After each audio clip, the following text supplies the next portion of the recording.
Magandang araw sa lahat. The YouTube channel of the Fraternal Order of Eagles, Limbas Law Corner is back to once again render public service in the field of law or itong aming pagbabahagi ng kaalaman sa batas para sa sambayanang Pilipino, brought to you by the Limbas Marangal Eagles Club of the Eastern Rizal Region 2 sa pamamagitan ng inyong lingkod na isa namang abogado at isang propesor sa maraming law school sa ating bansa.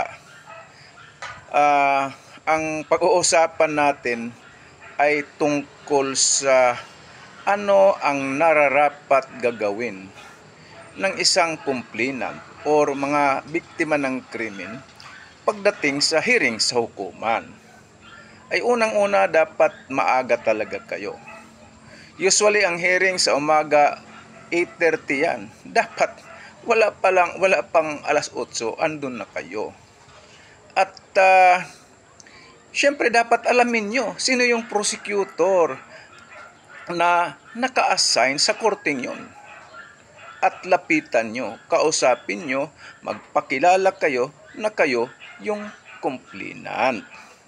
Yung iba naman mas masipag, bago mag-hearing, pumupunta yan sa tanggapan ng prosecutor. Pero kung nasa korte na, ito na nga, ay lumapit kayo agad para malaman ng prosecutor na kayo'y present pala at mapaghandaan kung ano na ang gagawin. Kasi sa daming kaso, hindi naman kayo makikilala lahat.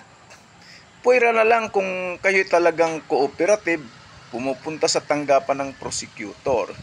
So kung gusto nyo ng hustisya, kung ang criminal case ay nasa hukuman na, makipagtulungan sa public prosecutor. Wala namang magagawang mabuti ang public prosecutor para sa inyo, para makamtan ang hustisya kung siya lang mag-isa. Kasi tulad din ito ng isang basketball, team effort ito.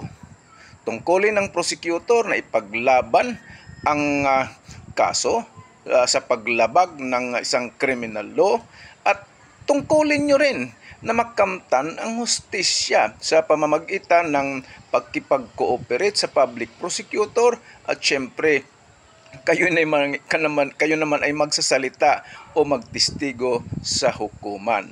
Maraming salamat. Sana nakatulong naman kahit ng bahagya itong Limbas Marangal Eagles Club of the Eastern Rizal Region 2. Sa anong tungkulin?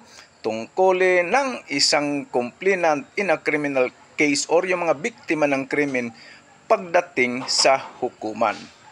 Ano yon?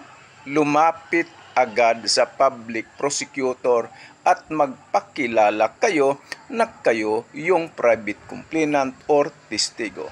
Maraming salamat at magandang araw sa lahat. Ngayon ay December 31, 2024. Happy New Year sa lahat.